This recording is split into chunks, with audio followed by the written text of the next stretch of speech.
Welcome to Kichcha சமையல். இன்றைக்கி நம்ம ஒரு எளிமையான வீட்டு குறிப்போடு தான் நம்ம வீடியோ ஸ்டார்ட் பண்ண போகிறோம்.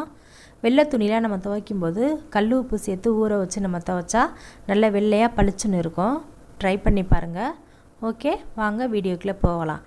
இன்றைக்கி நம்ம இட்லி, தோசை, சப்பாத்திக்கான ஒரு குருமா தான் நம்ம பார்க்க போகிறோம். வாங்க அது எப்படி செய்யலாம்னு பார்ப்போம். கேரட்டு, உருளைக்கிழங்கு கட் பண்ணி வச்சுக்கோங்க. தக்காளி, பெரிய வெங்காயம், கறிவேப்பிலை, பட்டாணி நல்லா வேக வச்சு எடுத்து வச்சுக்கோங்க. மசாலாவுக்கு தேங்காய், இஞ்சி, பூண்டு, பச்சை மிளகாய், சோம்பு, கசகசா அதெல்லாம் எடுத்து அரைச்சி வச்சுக்கணும். உப்பு தேவையான அளவு எடுத்து வச்சுக்கோங்க. கடாயில் எண்ணெய் ஊற்றி காஞ்சதுக்கப்புறம் கறி மசாலா பட்டை போட்டு தாளிச்சுக்கோங்க. கருவேப்பிலை சேர்த்துட்டு பெரிய வெங்காயம் நல்லா நைஸாக கட் பண்ணி அதையும் சேர்த்துக்கோங்க. நல்லா வதங்கினதுக்கப்புறம் நம்ம தக்காளி பழம் சேர்த்துக்கலாம்.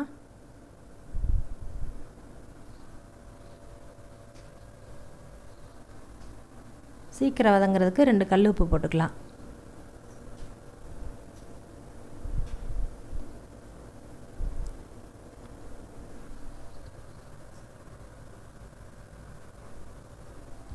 தக்காளி பழம் நல்லா வதங்கினதுக்கப்புறம் கேரட்டும் உருளைக்கிழங்கும் நம்ம கட் பண்ணி வச்சுருக்கிறத அதில் சேர்த்துக்கலாம்.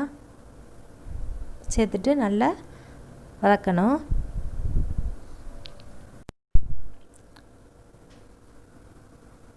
நல்லா வதங்கினதுக்கப்புறம் நம்ம வேக வச்சு எடுத்து வச்சுருக்கிற பட்டாணியை அதில் சேர்த்துக்கலாம்.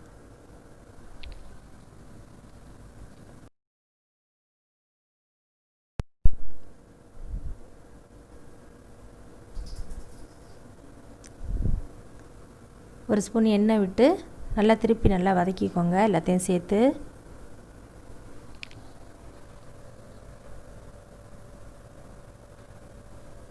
நல்லா வதங்கினதுக்கப்புறம் தேவையான அளவு தண்ணி ஊற்றி நல்லா வேக விடணும்.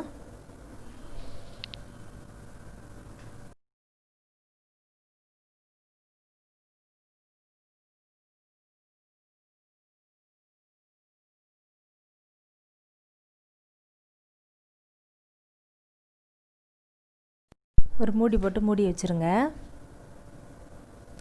நல்லா ஒரு கொதி வந்ததுக்கப்புறம் உப்பு தேவையான அளவு சேர்த்துக்கோங்க.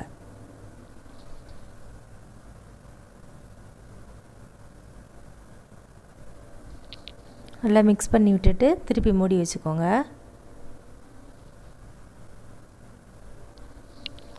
உருளைக்கிழங்கு, கேரட்டு எல்லாம் நல்லா வெந்ததுக்கப்புறம் நம்ம அரைச்சி வச்சுருக்கிற மசாலாவை அதில் சேர்த்துக்கலாம்.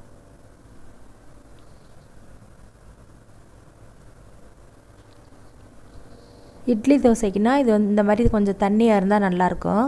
சப்பாத்திக்குன்னா நம்ம மசாலா அரைக்கும்போது ஒரு ஸ்பூன் பொட்டுக்கடலை போட்டு அரைச்சோம்னா நல்லா கொல கொலப்பாக இருக்கும். சப்பாத்தி, பூரி இதுக்கெல்லாம் நல்லா டேஸ்ட்டாக இருக்கும். செஞ்சு சாப்பிட்டு பாருங்கள். Okay, thank you.